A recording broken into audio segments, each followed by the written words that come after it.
Intensity of field inside hollow charge sphere. Students, इससे पहले हमने बात की थी गॉसेस लॉ पर। अब हम यहाँ पर एप्लीकेशंस ऑफ गॉसेस लॉ पढ़ेंगे, जिसमें से फर्स्ट जो एप्लीकेशन है गॉसेस लॉ की वो ये है कि अगर हमारे पास एक हॉलो स्फीयर है, फॉर एग्जांपल यहाँ पर इसको ड्रा कर लेते हैं। Let's suppose this is a hollow sphere. इसको हम चार्ज कर लेते हैं, इसका जो सरफेस है उसको चार्ज कर लेते हैं, या स्फीयर कंसीडर कर ले, ये उसका है सेंटर ऑफ द स्फीयर, और ये जो आउटर इसकी सरफेस है ये इसको हम चार्ज कर लेते हैं। सो अगर हम इसके इस पूरे सरफेस को, आउटर सरफेस को चार्ज कर ले, यूनिफॉर्मली इसको चार्ज कर ले, सो इसके अंदर जो पॉइंट्स है उन पर इलेक्ट्रिक फील्ड की वैल्यू क्या होगी। जिस तरह के हम अगर इसको यूं और भी सिंप्लीफाई करें, लेट्स सपोज इसके सरफेस पर क्या है, पॉजिटिव चार्ज है। ये पूरा जो सरफेस है इसके ऊपर पॉजिटिव चार्ज हमने यूनिफॉर्मली डिस्ट्रीब्यूट किया है। अब जो चार्ज हमने यूनिफॉर्मली डिस्ट्रीब्यूट किया है, देखिए आउटसाइड तो इसकी वैल्यू होगी इलेक्ट्रिक फील्ड की, सराउंडिंग में जितनी भी पॉइंट्स है इसके बाहर, फील्ड के बाहर, सो उसकी वैल्यू होगी। लेकिन अगर हम इनसाइड द स्फीयर देखें तो इनसाइड द स्फीयर इसकी वैल्यू क्या होगी। देखिए ये इलेक्ट्रिक फील्ड है, चार्जेस है तो पॉजिटिव है, तो इससे इलेक्ट्रिक फील्ड आउटवर्ड होगी, यूं बाहर की तरफ। हम जानते हैं कि पॉजिटिव से इलेक्ट्रिक फील्ड लाइंस जो है वो आउटर की तरफ निकलती है, यूं हम कुछ ही चार्जेस के वो फील्ड लाइंस ड्रा करते हैं यहाँ पर, ये इसकी इलेक्ट्रिक फील्ड हो जाएगी। सो अगर इसके अंदर हम एक पॉइंट ले लें, फॉर एग्जांपल एनी पॉइंट, ये पॉइंट आप ले लें, इसको मैं नाम देता हूं पॉइंट पी। इसके ऊपर मैं फाइंड करता हूं कि इलेक्ट्रिक फील्ड कितना होगा, इलेक्ट्रिक फील्ड की जो इंटेंसिटी है वो क्या होगी। सो फर्स्ट ऑफ ऑल अगर आप देखें गॉसेस लॉ से हमने फाइंड किया था कि जो हमारे पास इलेक्ट्रिक फ्लक्स होता है, इलेक्ट्रिक फ्लक्स किसी भी क्लोज्ड सरफेस का, वो इक्वल होता है टोटल चार्ज के, total charge divided by epsilon not.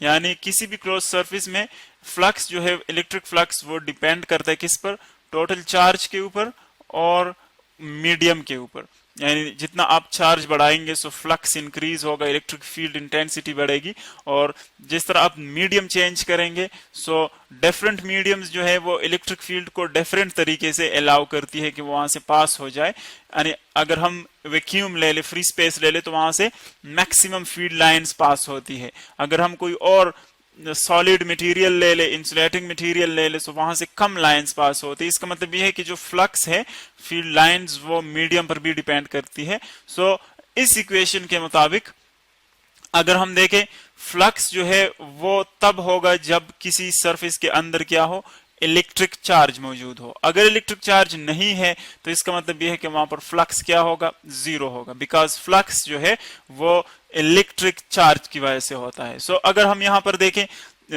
इस पॉइंट के ऊपर, फॉर एग्जांपल हम फाइंड कर रहे हैं इलेक्ट्रिक फील्ड इंटेंसिटी के क्या है।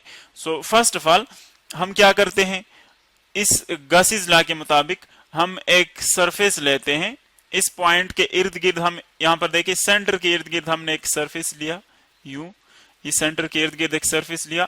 हमने ये सरफेस क्यों लिया, क्योंकि इस इक्वेशन के मुताबिक हम जब फ्लक्स फाइंड करते हैं तो पहले तो हम ये देखते हैं कि इस सरफेस के अंदर चार्ज कितना है, फिर उसके बाद हम इस इक्वेशन में पुट करते हैं और हम देखते हैं कि कितना वहां पर फ्लक्स एग्जिस्ट करता है। सो फर्स्ट ऑफ ऑल हम सरफेस ड्रॉ करेंगे वहां पर, फिर देखेंगे कि इस सरफेस के अंदर कितना चार्ज प्रेजेंट है। सो अगर मैं यहां पर ये सरफेस ड्रॉ करूं, इसको मैं नाम देता हूं गॉसियन सरफेस का, गॉसियन सरफेस, क्योंकि ये मैंने एक और सरफेस ड्रॉ की है जस्ट इलेक्ट्रिक फ्लक्स फाइंड करने के लिए यहां पर, तो इसलिए इसको मैं गॉसियन सरफेस कहूंगा, क्योंकि अकॉर्डिंग टू गॉसेस लॉ हम इसके अंदर जो चार्ज इनक्लोज्ड है वो देखते हैं कि कितना चार्ज है। तो अगर आप देखें चार्ज जो है वो सारा वो कहां पर है, वो इस आउटर सरफेस के ऊपर है, आउटर सरफेस के ऊपर चार्ज है सारा। सो अगर आप देखें इस हॉलो स्फीयर के अंदर कोई चार्ज नहीं है, सो अगर हॉलो स्फीयर के अंदर कोई चार्ज नहीं, इसका मतलब यह है कि यहां पर इस सरफेस के अंदर चार्ज कितना है हमारे पास, वो है जीरो, चार्ज इज जीरो।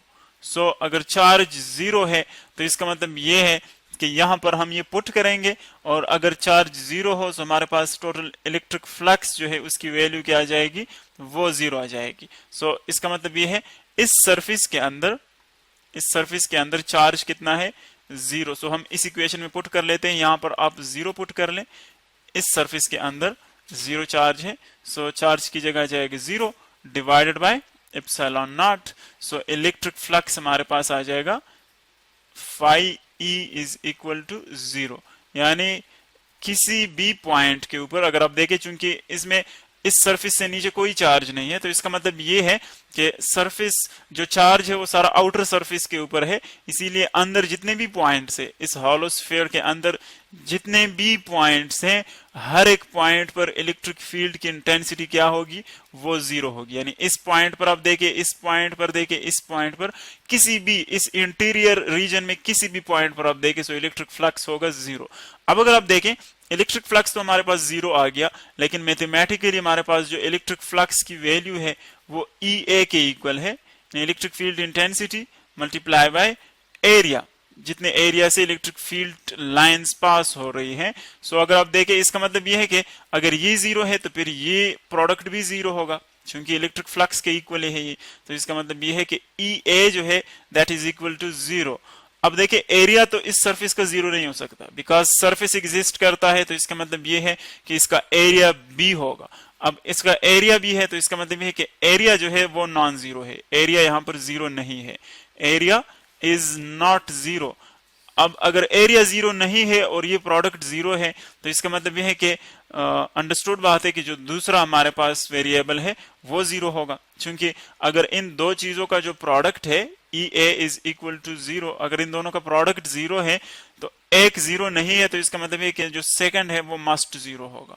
सो इसका मतलब है कि अगर ए जीरो नहीं है, सो ई जो है इलेक्ट्रिक फील्ड इंटेंसिटी वो क्या होगी, वो जीरो होगी। सो ई हम पुट कर सकते हैं electric field intensity is zero. इसका मतलब यह है कि inside the hollow sphere electric field intensity क्या होती है, वो जीरो होती है। यानी अगर हम इस तरह के हॉलो, हमारे पास एक स्फीयर है, एक हॉलो स्फीयर है, हॉलो हो या सॉलिड, जिस तरह भी आपके पास स्फीयर है वो सबके लिए ये एप्लीकेबल है। तो अगर एक हॉलो चार्ज स्फीयर है और उसके सरफेस के ऊपर हमने चार्ज जो है वो डिस्ट्रीब्यूट किया uniformly, so inside the sphere किसी भी पॉइंट पर इलेक्ट्रिक फील्ड इंटेंसिटी की वैल्यू हमारे पास होगी जीरो, और जो आउटसाइड है वहां पर इलेक्ट्रिक फील्ड की नॉन जीरो वैल्यू होगी। यानी ये जो रीजन्स है इलेक्ट्रिक फील्ड के बाहर, चार्ज के आउटसाइड, वहां पर फील्ड की नॉन जीरो वैल्यू होगी, लेकिन इनसाइड इसकी वैल्यू हमेशा क्या होगी, वो जीरो होगी। तो ये हमारे पास था गॉसिस लॉ का फर्स्ट एप्लीकेशन, कि कोई भी हमारे पास अगर इस तरह सिमेट्रिकल शेप हो, जिस तरह की स्फेरिकल शेप है आपके पास, और चार्ज उसके सरफेस के ऊपर हो, आउटर सरफेस के ऊपर, तो इनसाइड फील्ड जीरो होगा। और ये बात याद रखें कि जब हम इस तरह के स्फीयर को चार्ज करते हैं, सो चार्ज जो है वो हमेशा, चूंकि एक दूसरे को वो रिपेल करता है, तो इसीलिए वो हमेशा क्या करता है, वो सरफेस के ऊपर आ जाता है। यानी अगर हम इसको इंटीरियर रीजन को भी चार्ज कर ले, तो चार्जेस क्या करते हैं, वो एक दूसरे को रिपेल करते हैं, तो इसीलिए सारे चार्जेस जो है वो सरफेस के ऊपर आ जाते हैं। यानी जब भी कोई बॉडी चार्ज्ड होती है, तो इसका मतलब ये है कि उसका जो एग्जिस्ट चार्ज है, जो नेट चार्ज है, वो हमेशा होगा सरफेस, आउटर सरफेस के ऊपर। तो इस तरह की बॉडी में फर्स्ट एप्लीकेशन ये बताता है कि इस तरह की चार्ज बॉडी में inside the sphere field is zero.